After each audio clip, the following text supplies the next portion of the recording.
ఒళ్ళు పులకరిస్తుందన్న. అఖండ భారతదేశం కాదు, అఖండ ప్రపంచమే ఎదురు చూస్తుందన్న అఖండ 2 కోసం. నా సింహం మర్చిపోయేక శివుడే శివ తాండవమేక. అఖండ తాండవం పాట వచ్చింది, ఎలా అనిపించింది? శివుడు కనపడ్డాడు అన్న. కార్తీక మాసంలో శివుడి భక్తుడిగా చాలా చాలా హ్యాపీగా ఉందన్న. ప్రతి హిందువు నిజంగా గర్వపడే రోజు అన్న. ఈ రోజు నుంచి శివాలయానికి ప్రతిరోజు వెళ్ళాలన్న ఫీలింగ్ కలిగిందన్న. ఎప్పుడు వచ్చింది సినిమా ప్రపంచం కాదన్న, మొత్తం అంతా అఖండ భారతదేశం కాదు, అఖండ ప్రపంచమే ఎదురు చూస్తుందన్న అఖండ 2 కోసం. బాలయ్య జై బాలయ్య అనాల్సిందే. దేశ చరిత్రలో కాదు, సినిమా చరిత్రలో. మొన్నటిదాకా ఎన్టీ రామారావు గారి పేరు చెప్పుకున్నాం, కానీ డిసెంబర్ 5 నుంచి బాలయ్య పేరు ప్రతి హిందువు చెప్పుకునే రోజు రాబోతుంది. చాలా హ్యాపీ అన్న. శివుడిని డైరెక్ట్ చూసినట్టుందా?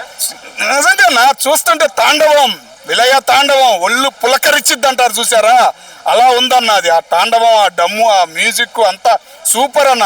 జై బాలయ్య అనాల్సిందేనన్న. ఆ లుక్కు, ఆ కళ్ళు అని అమ్మ ఏముండయన్న కళ్ళు. బాబా బాబా ఎన్టీఆర్ని దాటిపోయాడన్న. రేపటి నుంచి ప్రతి ఎన్టీఆర్ ఫ్యాన్స్ జై బాలయ్య జై జై బాలయ్య అనాల్సిందేనన్న. సూపర్ అన్న, సూపర్. అఖండం అన్న, ఒక అఖండం. ప్రతి భారతీయుడు, ప్రతి హిందువు శివుడు భక్తుడు నిజంగా చాలా హ్యాపీగా ఫీల్ అయ్యే రోజు ఈ రోజు నుంచి అన్న. సింహం ఇంకా సింహం ఎవరు అన్నారన్న. సింహం మర్చిపోయేక శివుడే శివ తాండవమేక. శివుడు శివుడు శివుడు శివ తాండవం 2025లో కనబడబోతుందన్న. సూపర్ అనిపించింది అన్న. ఒళ్ళు పులకరిస్తుందన్న, పులకరిస్తుంది. శివ తాండవం, శివుణ్ణి చూసినంత హ్యాపీనెస్ కనిపించింది అన్న. దద్దరిల్లిద్దన్న. మొన్నటిదాకా 100, 200, 300, 400 అనుకున్నాం, కోట్లు కాదన్న.